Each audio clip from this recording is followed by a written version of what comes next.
El Hadj Oumar Tall, Oumar Al-Fouti ou Omar Seydou Tall, est un conquérant et souverain tout couleur. Il est le fondateur de l'empire tout couleur, mais il était avant tout un homme d'une grande spiritualité, un leader religieux et un grand défenseur de l'islam. Né en 1797 à Al-War, près de Podor, il a commencé à approfondir sa connaissance de l'islam grâce à Abdel Karim, un lettré musulman originaire du Fouta Djallon, membre de la confrérie Tidjaniya. À partir de 1827 et pendant 18 ans, Omar Seydou Tall entreprend plusieurs voyages. Il se rend à Hamdalaye sur le Niger où il rencontre Amadou Cheikhou, puis séjourne plusieurs mois à Sokoto à la cour de Mohamed Bello. Il traverse ensuite le Fezzan et se rend au Caire avant d'atteindre la Mecque, où il reçoit les titres d'El Hadj et de calife de la confrérie soufie Tidjan pour le Soudan, 1828. Il séjourne ensuite à l'université Al-Azhar du Caire, puis chez le sultan du Bornou dont il épouse une fille, à la cour de Mohamed Bello dont il épouse également une fille, enfin à Hamdalaye chez Amadou Cheikhou, qui cette fois-ci l'accueille beaucoup moins favorablement. Puis il est emprisonné par le roi animiste Bambara de Ségou.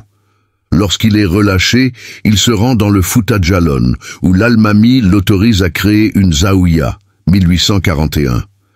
Pendant 13 ans, il prêche la doctrine de la Tidjaniya, d'abord au Fouta Djallon, puis à Dinguiraye, actuelle Guinée, en 1848. À Dinguiraye, il prépare le djihad, guerre sainte. Il acquiert une réputation de saint et rassemble de nombreux disciples qui formeront les cadres de son armée. Son armée, équipée d'armes légères européennes reçues de trafiquants britanniques de Sierra Leone, s'attaque à plusieurs régions malinquées à partir de 1850. Il occupe sans difficulté les territoires du Manding et du Bambouk, 1853, puis attaque les Bambaras Massassi dont il prend la capitale Nioro, 1854. En 1856, il annexe le royaume Bambara du Kaarta et réprime sévèrement les révoltes. Luttant contre l'armée coloniale française, il fait construire un tata, une fortification, à Koniakari, 77 km à l'ouest de Kayes. En avril 1857, il déclare la guerre contre le royaume du Kasso et assiège le fort de Médine, qui sera libéré par les troupes de Louis Faidherbe le 18 juillet 1857. Entre 1858 et 1861, El Hadj Oumar Tall s'attaque au royaume Bambara de Kaarta et de Ségou.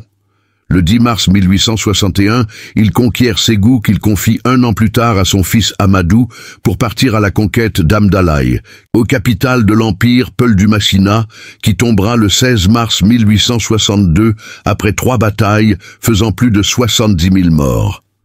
Obligé de se réfugier dans les grottes de Degambéré, près de Bandiagara, il disparaît dans une grotte le 12 février 1864. Son neveu Tidiane Tall sera son successeur et installera la capitale de l'empire tout couleur à Bandiagara. Son fils Amadou Tall règne à Ségou jusqu'à l'occupation française en 1893. Pour d'autres histoires, abonne-toi